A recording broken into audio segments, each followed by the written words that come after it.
Olá pessoal, sejam mais uma vez todos bem-vindos e bem-vindas ao nosso canal do curso de Química à Distância da UFRN.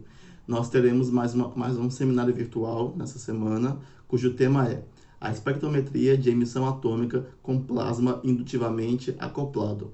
Quem fala conosco essa semana é Breno Bezerra. Ele possui licenciatura em Química, mestrado em Química, na área de Química Analítica, e doutorado também na área de Química Analítica. Os 3 títulos ele obteve na UFRN. Atualmente, ele trabalha como técnico no laboratório do NUPRA, que é o nosso Núcleo de Processamento Primário e Reuso de Água Produzida e Resíduos.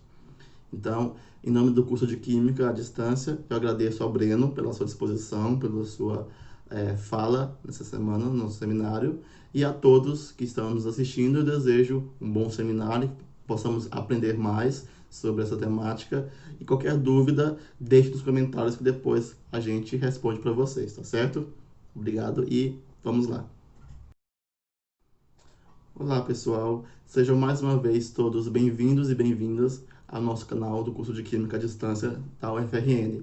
Nós teremos mais um seminário virtual nessa semana, cujo tema é a espectrometria de emissão atômica com plasma indutivamente acoplado. Quem fala conosco essa semana é Breno Bezerra. Ele possui licenciatura em Química, mestrado em Química, na área de Química Analítica, e doutorado também na área de Química Analítica. Os 3 títulos ele obteve na UFRN. Atualmente, ele trabalha como técnico no laboratório do NUPRA, que é o nosso Núcleo de Processamento Primário e Reuso de Água Produzida e Resíduos. Então, em nome do curso de Química à Distância, eu agradeço ao Breno pela sua disposição, pela sua fala nessa semana no nosso seminário, e a todos que estão nos assistindo, eu desejo um bom seminário, que possamos aprender mais sobre essa temática, e qualquer dúvida, deixe nos comentários que depois a gente responde para vocês, tá certo? Obrigado e vamos lá. Olá pessoal, tudo bem? Bem-vindos. Primeiramente agradecer à professora Nédia pelo convite, de participar dos seminários, certo? O tema do meu seminário, ou da minha apresentação, é a espectrometria de emissão atômica com plasma indutivamente acoplado. Eu me chamo Breno Gustavo, eu sou técnico em laboratório e tenho formação na área de Química. Um pouco da teoria da espectrometria atômica, certo? É baseada em medidas da luz absorvidas e emitidas pelos átomos de uma amostra. Determina os elementos que estão presentes e sua concentração. O uso de uma curva de calibração com padrões elementares ou multielementares é necessário. As técnicas mais importantes que são usadas é a técnica de absorção atômica e emissão atômica, que é a que a gente vai falar, certo? Uma coisa interessante sobre a questão das amostras é que a composição elementar de uma amostra é uma informação bastante importante para se entender suas propriedades, certo? Um pouco do fundamento da interação da radiação com os átomos, certo? No estado fundamental, o átomo ele está com seu elétron em uma camada mais interna, certo? Já o átomo, quando ele recebe Hν, ou seja, uma certa quantidade de energia, certo? Ele sofre o fenômeno de absorção. Esse fenômeno de absorção faz com que o elétron ele saia de um nível mais interno até um nível mais externo, certo? Assim deixando o estado desse átomo em um estado excitado, certo? Então esse elétron ele vai ficar por um período, cerca de 10 a menos 9 a 10 a menos 8 segundos, no estado excitado, e depois esse elétron vai voltar ao seu nível de origem. Assim esse elétron ele vai emitir a mesma quantidade de energia que foi absorvida lá na absorção. Então essa emissão é a emissão do elétron, certo? O processo da interação da radiação dos átomos gasosos no estado fundamental absorvem energia radiante entre comprimentos de ondas específicos que são capazes de promover a excitação dos elétrons na camada de valência. Ou seja, a mesma quantidade de energia absorvida é a mesma quantidade de energia liberada. Quando a energia é absorvida pelo átomo, fazendo com que o elétron mude de nível, esse fenômeno é chamado absorção. Já na emissão, na volta do elétron ao seu nível de origem, esse fenômeno é chamado de emissão atômica. Certo? Aqui nós temos a imagem da espectrometria e a imagem do espectro eletromagnético. Certo? O espectro completo, ou seja, desde a região dos raios, desde a região das ondas de rádio, certo? Até a região dos raios X e raios gama, certo? A região que a espectrometria estuda, né, é a região do visível, que é a região que envolve as transições eletrônicas.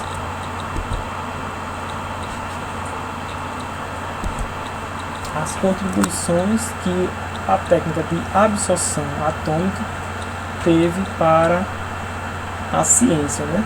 Foi uma técnica de grande crescimento que contribuiu para o progresso científico de 1955 até 2005.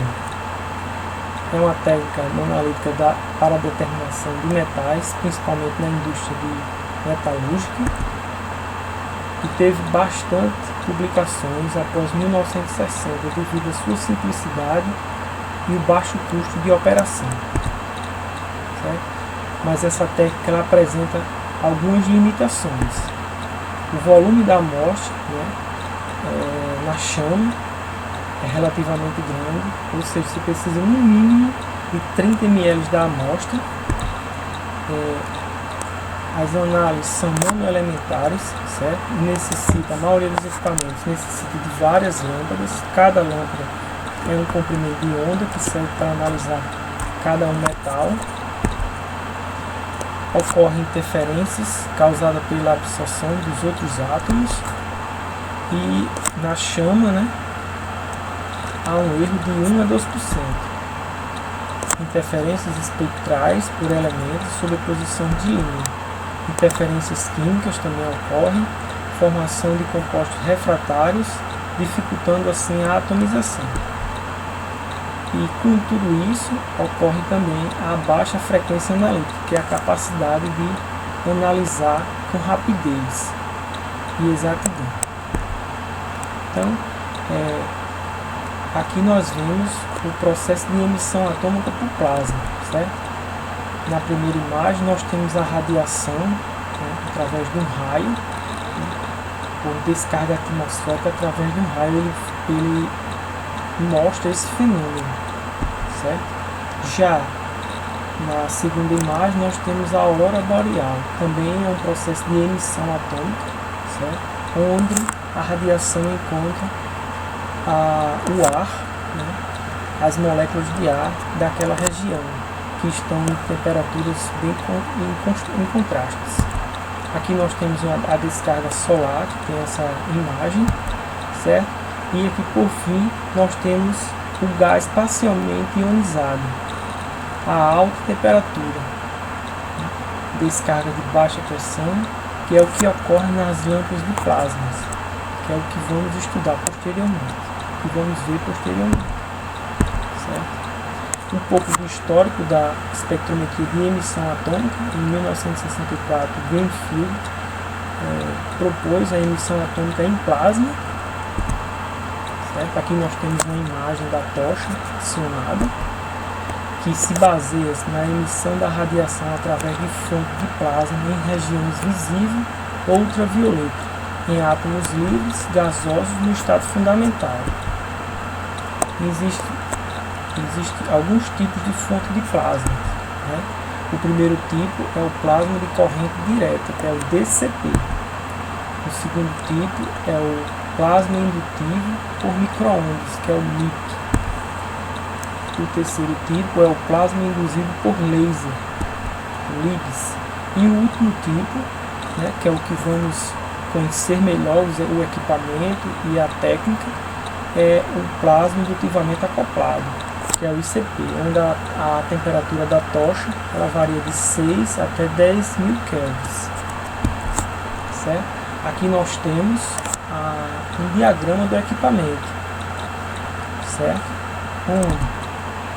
Onde nós temos desde o gás, o cilindro do gás argônio, onde passa pelo sistema de introdução da amostra, nebulizador, câmara de nebulização, tocha, gerador de radiofrequência, sistema óptico, certo? Até o processamento dos resultados.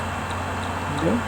Então, assim, na outra imagem embaixo, nós temos a amostra, que ela sofre excitação, ela é excitada no plasma, certo? Quando excitada, ela recebe uma certa quantidade de energia no plasma e depois esses átomos eles sofrem emissão atômica.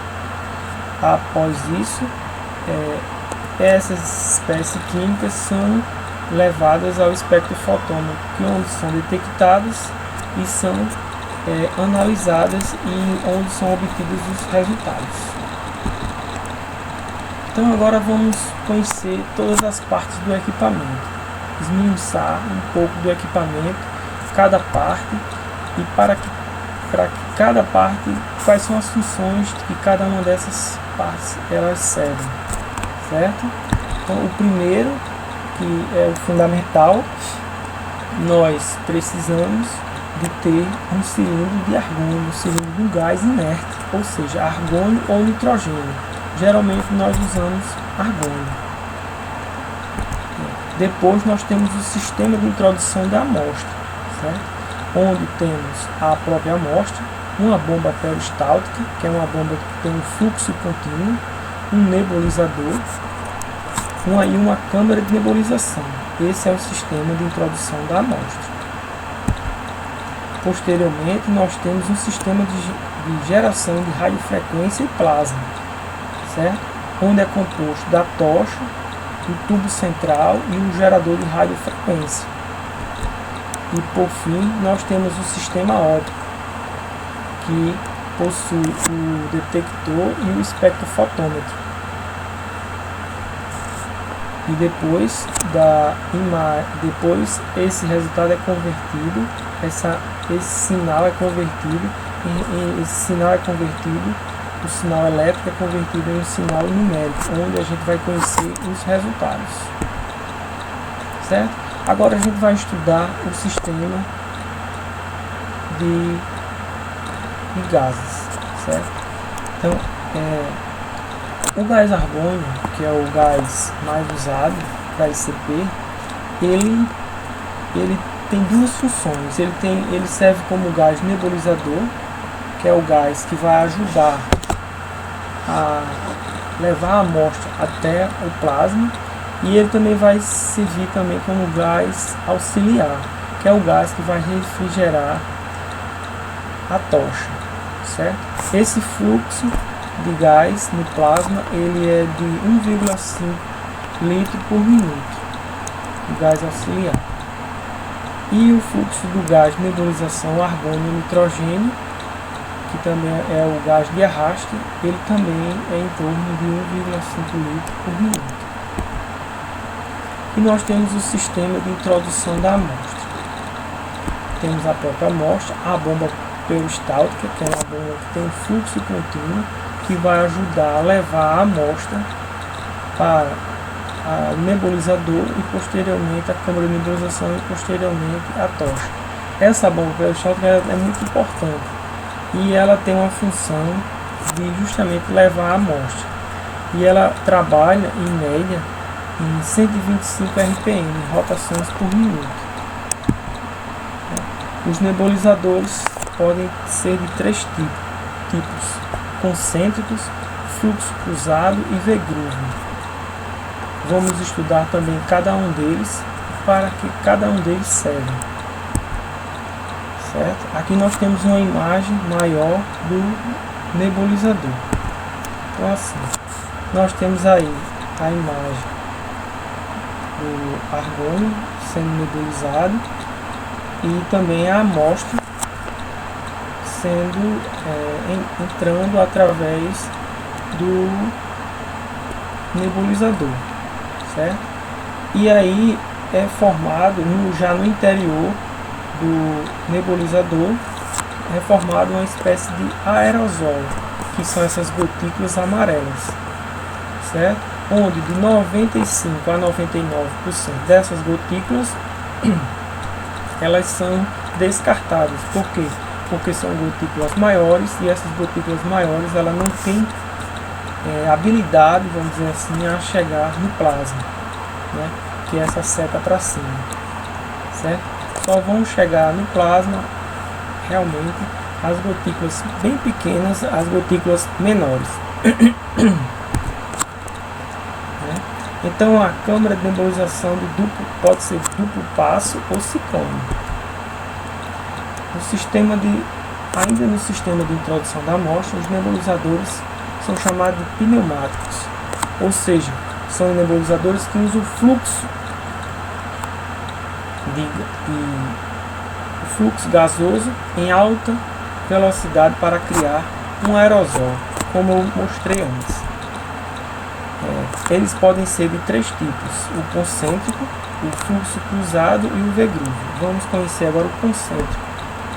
O concêntrico ele serve para amostras com baixas concentrações de sólidos dissolvidos, certo? Isso é o que? Uma amostra limpa, uma amostra de um rio, uma amostra da torneira, uma amostra mais limpa, que é justamente o concêntrico, essa imagem que eu mostro para vocês. Ela tem duas entradas, como eu mostrei antes. Ela tem a entrada do gás oxidante, que é o gás argônio, e a entrada da amostra. E no interior dele, no interior desse nebulizador, ele tem um capilar, onde na ponta do capilar é onde se encontra a amostra com o fluxo de gás, gerando assim essa imagem no interior do nebulizador, no interior da câmara de nebulização, né? Levando do nebulizador até a câmara de nebulização. Já os nebulizadores pneumáticos, eles do fluxo cruzado, eles são usados para amostras com média concentração de sólidos dissolvidos, que eles apresentam essa estrutura aí que eu estou mostrando para vocês. Então ele tem uma amostra, e ele tem um fluxo também de argônio, onde eles só se encontram praticamente de forma perpendicular ao outro, até indo no interior da câmara de nebulização, certo? Repetindo, o fluxo cruzado, eles são para amostras com média concentração de sólidos dissolvidos.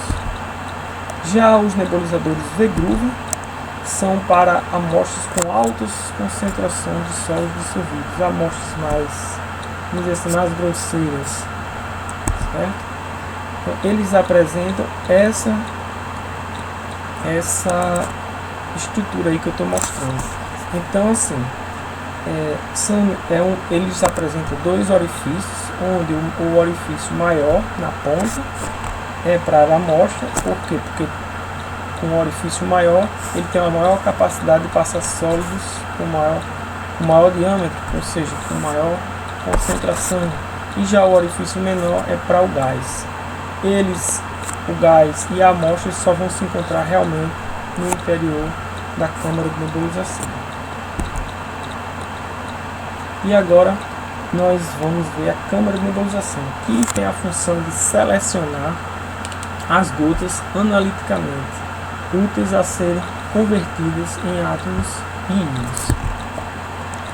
Existem dois tipos de câmara de nebulização: a duplo passo, que é essa imagem mais comprida, certo? Onde essa câmara de nebulização ela tem um dreno, à nossa direita, na parte de baixo, e também tem a parte que vai levar para a tocha, né, que é essa seta para cima. E ela serve para a remoção das gotículas grandes, de grandes diâmetros. Atenua, né, esse tipo de câmara de nebulização duplo passo, ele atenua os pulsos durante a aspiração da amostra pela bomba perostática. E ele tem uma eficiência boa de transporte, de 1 a 5%. De 1 a 5%, com gotículas menor do que 10 micrômetros de diâmetro. 95% é descarte.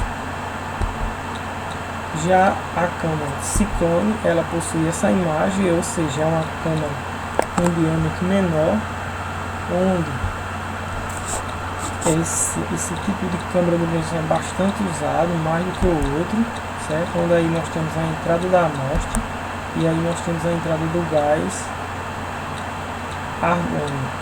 E aí eles se encontram, depois do nebulizador, eles se encontram dentro da câmara de nebulização. E aí nós temos a drenagem com o auxílio da bomba peristáltica. E aí as partículas que são, eu diria, boas para a análise, elas vão serem levadas até a tocha.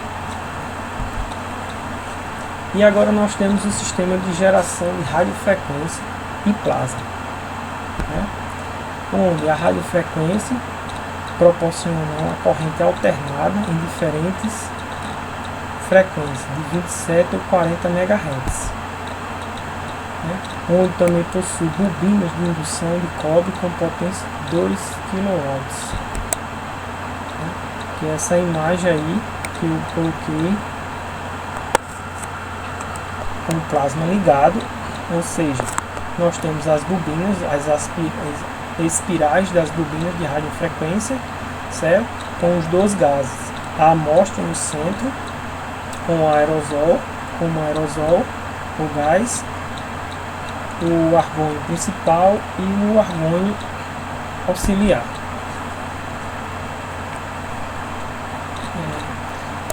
Existem dois tipos de tubos, né? Eu diria lá no plasma, que é o tubo central, que é responsável pelo transporte da amostra, e a tocha que é responsável do acionamento, é onde ocorre a formação do plasma. E a temperatura do plasma ela vai de 6 até 10.000 Kelvin. Como o gás é argônio, então é um ambiente inerte, produzindo assim menos interferência do que na fotometria ou na absorção atômica. Como é que acontece o acionamento da tocha? Então, nessa figura nessa imagem nós temos a figura A, certo? Onde a introdução do gás argônio em volta do tubo central e da tocha. Na figura B nós temos a aplicação de um campo de radiofrequência em volta das bobinas. E na figura C nós temos a geração dos elétrons livres com a bobina Tesla, né, em contato com esse campo de radiofrequência. Assim, em D, gerando um efeito cascata. Esse efeito cascata que é onde ocorre o acionamento do plasma, certo? Nessa figura abaixo, nesta imagem abaixo, nós temos justamente as temperaturas do plasma, né? Nós temos aí em azul, com os pontinhos brancos, o gás que está sendo nebulizado, né? E esses pontinhos brancos seriam a amostra que está sendo levada até o plasma, certo? Então, assim, em marrom nós temos a zona de indução, que é a zona mais quente, onde ocorre aí em torno de 10.000 Kelvin. Em vermelho a pré-aquecimento, em amarelo a zona de radiação, em azul é onde ocorre a coleta de sinal analítico, que é justamente a emissão atômica. Um parâmetro importante que existe no ICP, para tocha, é a coleta do sinal, né, devido à configuração da tocha. A tocha ela pode apresentar duas configurações, que é a configuração axial ou a configuração radial.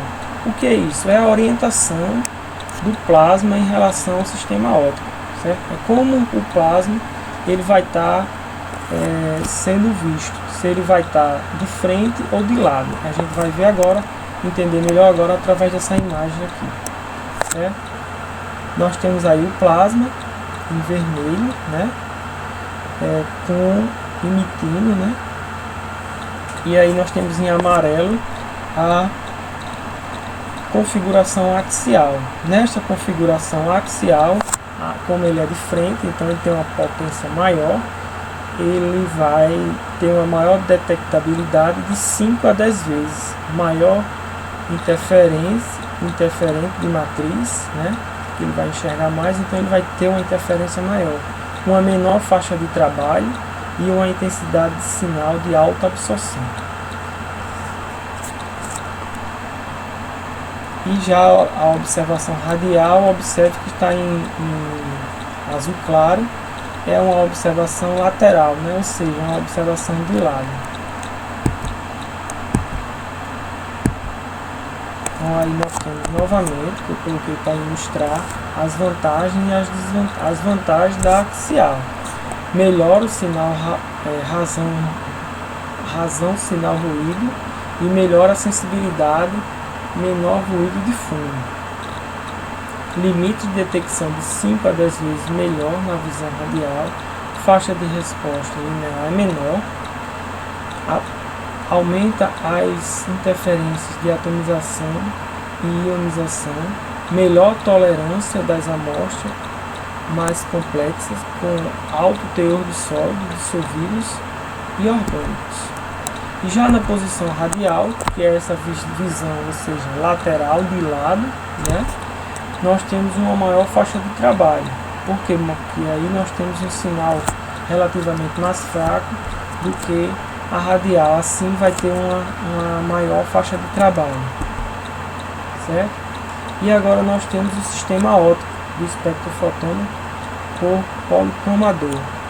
Né? Nós temos aí as janelas, que é onde chega no espectro fotônico.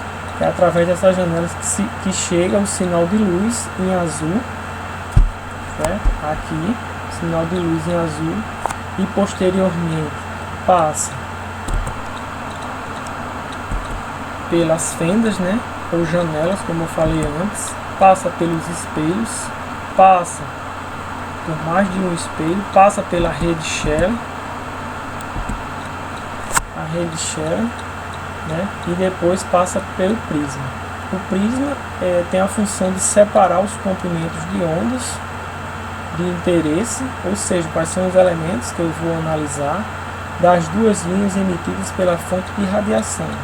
E a rede Scheller possui detecção simultânea, né? Ela tem a capacidade de fazer detecção simultânea e evitando assim a sobreposição interferente espectral. Né? Os instrumentos simultâneos são os instrumentos mais modernos, consequentemente mais caros, né, do que os sequenciais, que faz um elemento de cada vez. Aqui nós temos dois espectros, vamos dizer assim, né, onde através de uma análise, através de um equipamento convencional, onde as medidas, vamos dizer assim, os picos estão praticamente, né, sobrepostos. Já no equipamento que possui rede Scheller, que é o equipamento mais moderno, ele realmente distingue, ou seja, ele separa os picos e você tem a capacidade de enxergar melhor. Essa aí é uma grande vantagem do espectro fotônico. E o sistema de detecção. O sistema de detecção é o sistema de injeção de carga SID, e o sistema de carga acoplado, CCD, né, que são detectores de alta resolução e detecção simultânea. Eles conseguem ler simultaneamente vários elementos e ter uma boa resolução. Esses tipos de detectores, né, eles possuem uma relação sinal-ruído para cada integração, permitindo assim resultados mais precisos e de forma simultânea. Aqui nós temos a imagem do equipamento que nós temos lá na UFRN, no PRA, certo? É o equipamento que eu opero, é um equipamento muito bom e ele é o modelo ICAP 6300 da Thermo Fisher Scientific, certo? Aqui ele com a janelinha aberta, onde você já vai observar o compartimento onde vai estar guardado a tocha e o sistema de introdução de amostra. Então, quais são, né, as vantagens? Quais são as vantagens do ICP? São inúmeras, né? É uma técnica de multielementar, ou seja, apresenta análise simultânea, determina mais de 60 elementos metálicos e semimetálicos, amostras solubilizadas em meio aquoso ou orgânico são geralmente empregados, sempre é usado um padrão interno, certo? Aqui e lá nós fazemos um padrão interno para ter uma resposta melhor. As interferências são pequenas, porém o espectro do ICP para muitos elementos é rico em linhas. Interferências espectrais podem ocorrer. Os átomos da amostra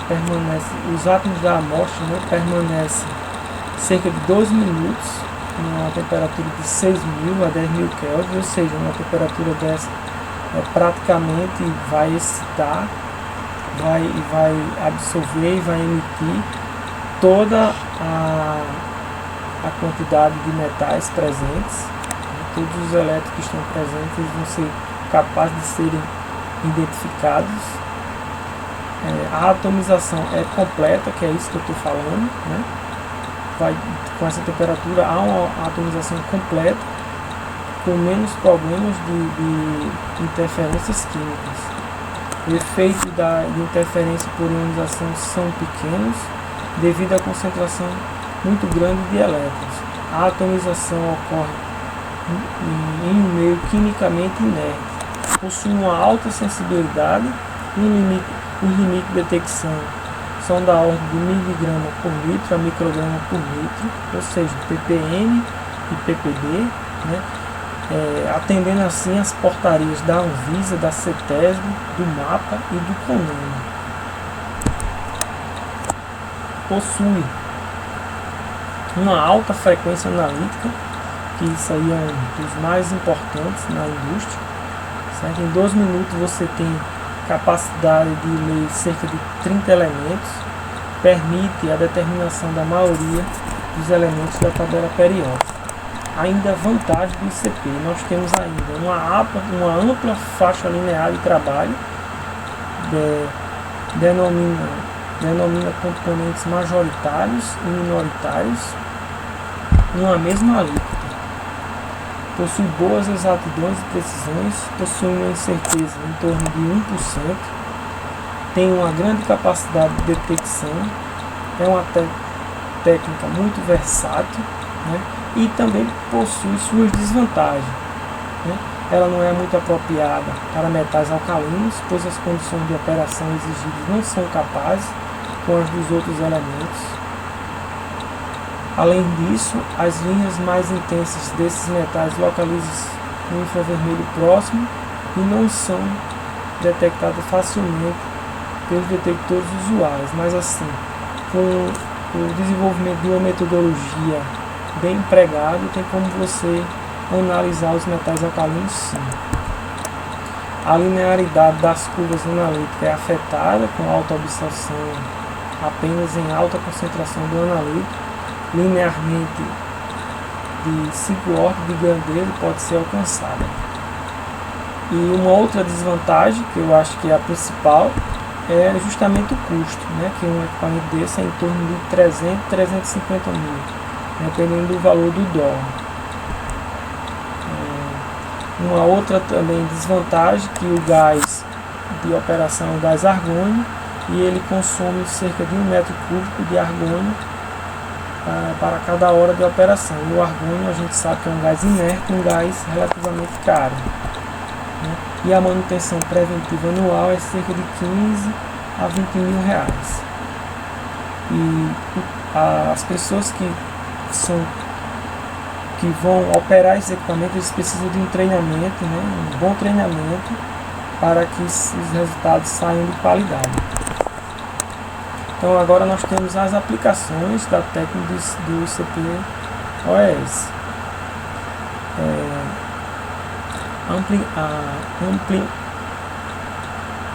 É amplamente utilizada em sólidos e líquidos, né, através do preparo de amostra. Existe um preparo de amostra preliminar, que não é toda a amostra que a gente vai colocar diretamente no ICP, porque lembra do capilar do nebulizador? Então ali pode entupir aquele capilar e aí a amostra vai estar prejudicada, a análise vai estar prejudicada. Então a maioria, acho que diria que 95% das amostras, 99%, de 95% a 99% das amostras, ela existe um preparo, chamado de gestão das amostras, para ser levadas até a análise, certo? Mas assim é possível fazer análises clínicas como sangue, cabelo, análise florense, vestígios de chumbo, elementos tóxicos através de envenenamento, né? Pode ser também possível fazer para detectar se foi envenenamento ou não. Amostras ambientais, que é o que mais nós fazemos na nossa área, em águas, solos, rochas, sedimentos. Amostras da área de metalúrgicos, de liga, de pureza ou presença de contaminantes. Em alimentos naturais, como micronutrientes também. Em alimentos processados, né, também pode ser medidos as concentrações metálicas dos aditivos. Em medicamentos também pode ser analisado, em cosméticos, né. Todas as amostras que eu falei dessas aplicações, elas precisam de preparo prévio a essas amostras através do digestor de amostras para ser levado até as análises. Aqui nessa tabela eu faço uma comparação entre os métodos de análise, certo? A absorção atômica na chama, a absorção atômica no forno e da emissão atômica no plasma, né? O limite de detecção do emissão atômica é relativamente baixo, bem próximo ao do forno, né? A precisão é muito boa, até melhor do que os outros dois, certo? As interferências espectrais tem muitas interferências espectrais na emissão atômicas, enquanto na absorção por chama e na absorção por forno tem poucas, né? E a interferência química tem pouquíssimas, né, devido à alta temperatura do plasma aqui, e interferência de massa não existe. O tempo da amostra é de 6 a 60 segundos, né? Ou seja, em torno de 6 minutos eu consigo ler 30, 40, 50 elementos numa amostra só, certo? O volume por amostra é um volume pouco, cerca de 30, 20 ml eu consigo fazer essa leitura para 30 elementos químicos, né? E o custo relativo da aquisição, aqui ele colocou uma faixa de 1 a 9, é um custo mais alto do que as outras duas técnicas. E aqui por fim eu coloco algumas referências de onde eu tirei essas informações desse seminário, né, dessa apresentação, né, do SCUB, de princípios de análise instrumental, do outro estudo, né, do Holmes, do Daniel Harris, certo? Tem a tese também da Maria Fernanda Georgina, algumas nomenclaturas da IUPAC, certo? E essas outras duas referências, tá? Então eu agradeço mais uma vez e fico à disposição. A qualquer uma dúvida, vocês mandaram um e-mail para mim.